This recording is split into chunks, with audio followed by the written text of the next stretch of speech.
Now, extinction is a different kind of death. It's bigger. We didn't really realize that until 1914, when the last passenger pigeon, a female named Martha, died at the Cincinnati Zoo. This had been the most abundant bird in the world. It had been in North America for 6 million years, so it wasn't here at all. Flocks that were a mile wide and 400 miles long used to darken the sun. Aldo Leopold said this was a biological storm, a feathered tempest. And indeed, it was a keystone species that enriched the entire eastern deciduous forest, from the Mississippi to the Atlantic, from Canada down to the Gulf. But it went from 5 billion birds to 0 in just a couple decades. What happened? Well, commercial hunting happened.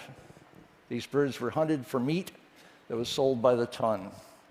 And it was easy to do because when those big flocks came down to the ground, they were so dense that hundreds of hunters and netters could show up and slaughter them by the tens of thousands. It was the cheapest source of protein in America. By the end of the century, there was nothing left but these beautiful skins in museum specimen drawers. There's an upside to the story. This made people realize that the same thing was about to happen to the American bison. And so these birds saved the buffaloes.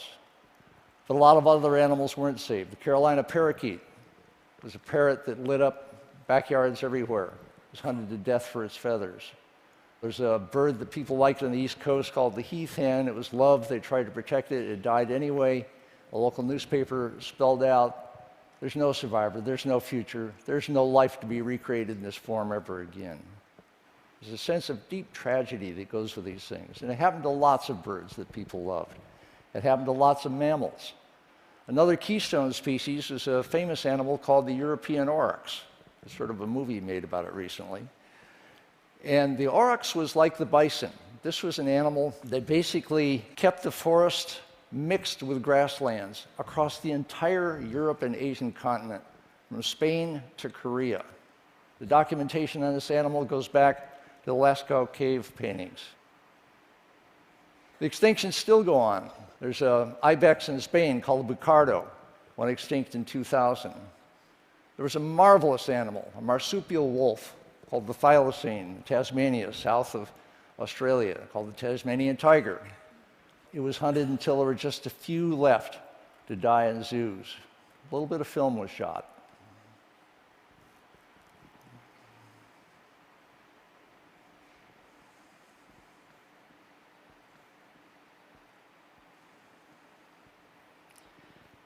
Sorrow, anger, mourning. Don't mourn, organize. What if you found out that using the DNA in museum specimens and fossils, maybe up to 200,000 years old, could be used to bring species back? What would you do? Where would you start? Well, you start by finding out if the biotech is really there. I started with my wife, Ryan Phelan, who ran a biotech business called DNA Direct, and through her, one of her colleagues, George Church, one of the leading genetic engineers, who turned out to be also obsessed with passenger pigeons, and a lot of confidence that methodologies he was working on might actually do the deed.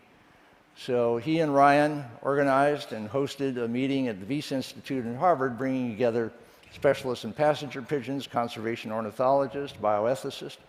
And fortunately, passenger pigeon DNA had already been sequenced by a molecular biologist named Beth Shapiro. All she needed from those specimens at the Smithsonian was a little bit of toe pad tissue.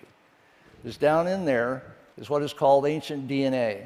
It's DNA which is pretty badly fragmented, but with good techniques now, you can basically reassemble the whole genome. Then the question is, can you reassemble with that genome the whole bird? George Church thinks you can. So in his book, Regenesis, which I recommend, he has a chapter on the science of bringing back extinct species.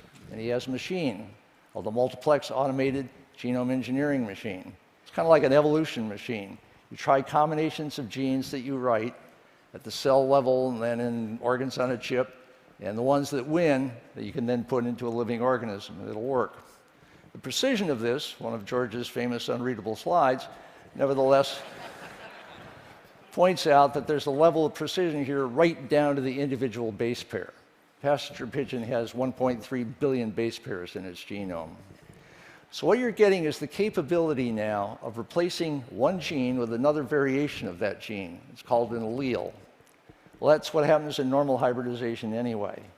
So this is a form of synthetic hybridization of the genome of an extinct species with the genome of its closest living relative. Now, along the way, George points out that his technology, the technology of synthetic biology, is currently accelerating at 4 times the rate of Moore's law. It's been doing that since 2005, and it's likely to continue. Okay, the closest living relative of the passenger pigeon is the band-tailed pigeon. They're abundant. There's some around here. Genetically, the band-tailed pigeon already is mostly living passenger pigeon. There's just some bits that are band-tailed pigeon. If you replace those bits with passenger pigeon bits, you've got the extinct bird back cooing at you. Now, there's work to do.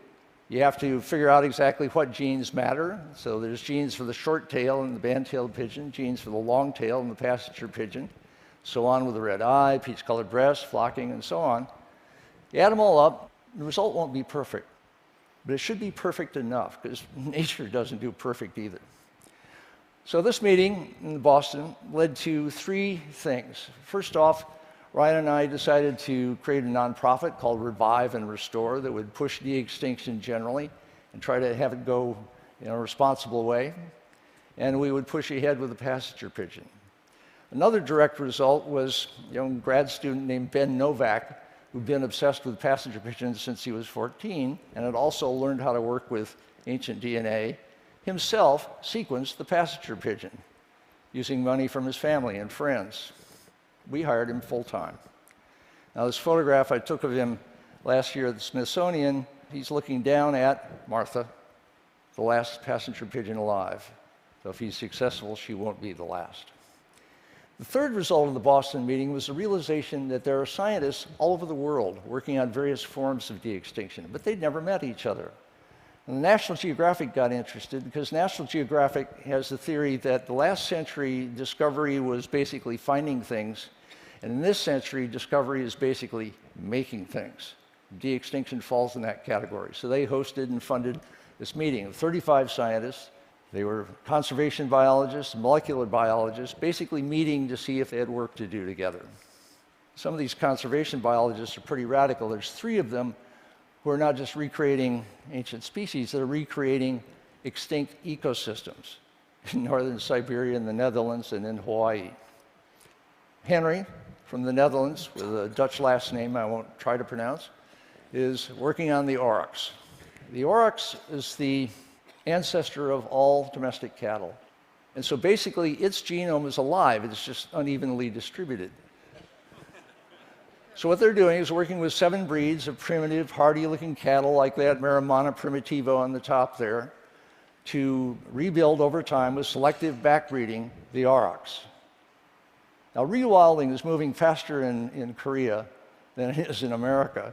And so the plan is, with these rewilded areas all over Europe, they will introduce the aurochs to do its old job, its old ecological role of clearing the somewhat barren closed canopy forest so that it has these biodiverse meadows in it. Another amazing story came from Alberto Fernandez Arias. Alberto worked with a bucardo in Spain. The last bucardo was a female named Celia, who was still alive, but then they captured her. They got a little bit of tissue from her ear. They cryopreserved it in liquid nitrogen, released her back to the wild, but a few months later, she was found dead under a fallen tree. They took the DNA from that ear. They planted it as a cloned egg in a goat. The pregnancy came to term, and a live baby bucardo was born. It was the first de-extinction in history. It was short-lived. Sometimes interspecies clones have respiration problems. This one had a malformed lung and died after 10 minutes. But Alberto is confident that cloning has moved along well since then, and this will move ahead, and eventually there will be a population of bucardos back in the mountains in northern Spain. Cryopreservation pioneer of great depth is Oliver Ryder. At the San Diego Zoo, his frozen zoo has collected the tissues from over 1,000 species over the last 35 years. Now, when it's frozen that deep, minus 196 degrees Celsius, the cells are intact and the DNA is intact. They're basically viable cells. So someone like Bob Lanza at Advanced Cell Technology took some of that tissue from an endangered animal called the Javan banteng, put it in a cow, the cow went to term, and what was born was a live, healthy baby Javan banteng who thrived and is still alive. The most exciting thing for Bob Lanza is the ability now to take any kind of cell with induced pluripotent stem cells, turn it into germ cells like sperm and eggs. So now we go to Mike McGrew, who's a scientist at Rosalind Institute in Scotland, and Mike's doing miracles with birds.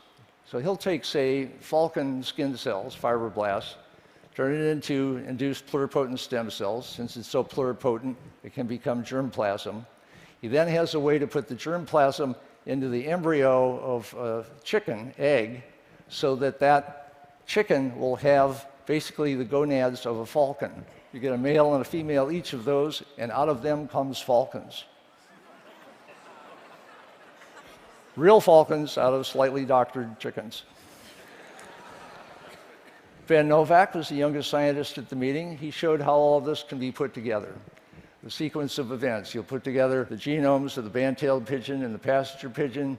You'll take the techniques of George Church and get passenger pigeon DNA, the techniques of Robert Lanza and Michael McGrew, get that DNA into chicken gonads. Out of the chicken gonads, get passenger pigeon eggs and squabs.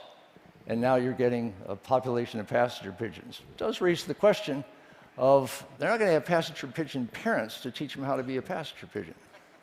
So what do you do about that? Well, birds are pretty hardwired as it happens, so most of that's already in their DNA. But to supplement it, part of Ben's idea is to use homing pigeons to help train the young passenger pigeons how to flock and how to find their way to their old nesting grounds and feeding grounds. There were some conservationists, really famous conservationists, like Stanley Temple, who's one of the founders of conservation biology, and Kate Jones from the IUCN, which does the Red List. They're excited about all this. They're also concerned that it might be competitive with the extremely important efforts to protect endangered species that are still alive, that haven't gone extinct yet.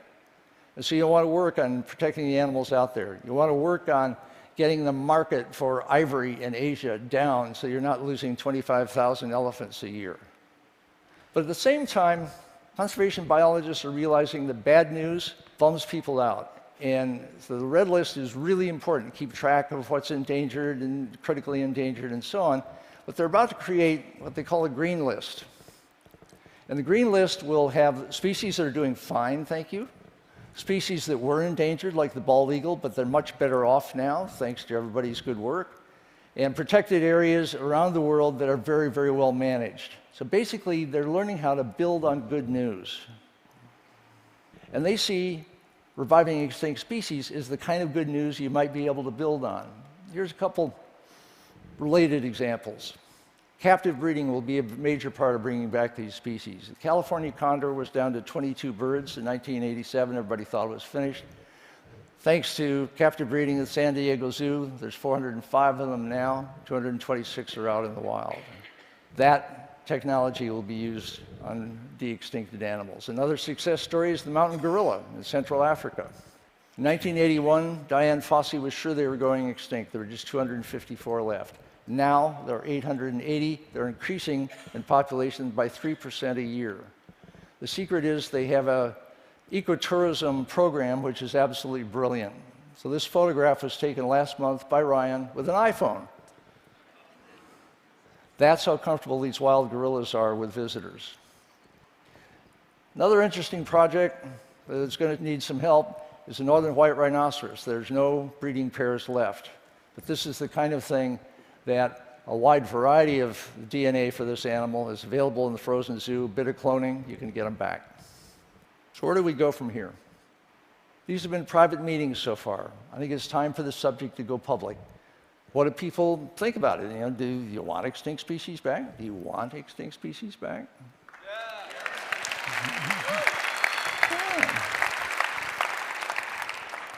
Tinkerbell is going to come fluttering then.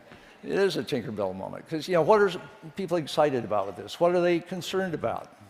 We're also going to push ahead with the passenger pigeon. So Ben Novak, even as we speak, is joining the group that Beth Shapiro has at UC Santa Cruz. They're going to work on the genomes of the passenger pigeon and the band-tailed pigeon. As that data matures, they'll send it to George Church, who will work his magic, get passenger pigeon DNA out of that.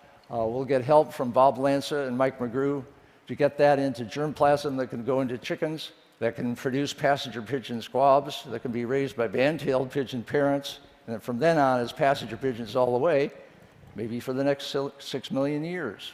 You can do the same thing as the costs come down for the Carolina parakeet, for the great auk, for the heath hen, for the ivory-billed woodpecker, for the Eskimo curlew, for the Caribbean monk seal, for the woolly mammoth.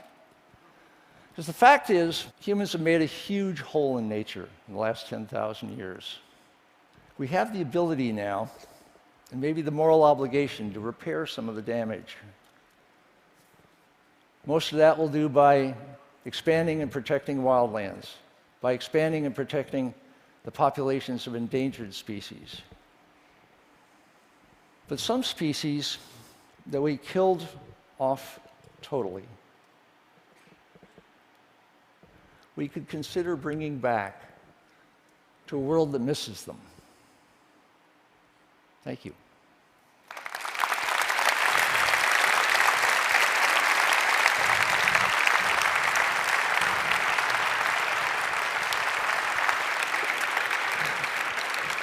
Thank you. Got a question. So, this is an emotional topic. Some people stand. I suspect there are some people out there sitting, kind of asking tormented questions almost about, well, wait a minute. There's something wrong with mankind interfering in nature in this way. There's going to be unintended consequences. You're going to uncork some sort of Pandora's box of who knows what. Mm-hmm. Do they have a point? Well, the earlier point is we interfered in a big way by making these animals go extinct.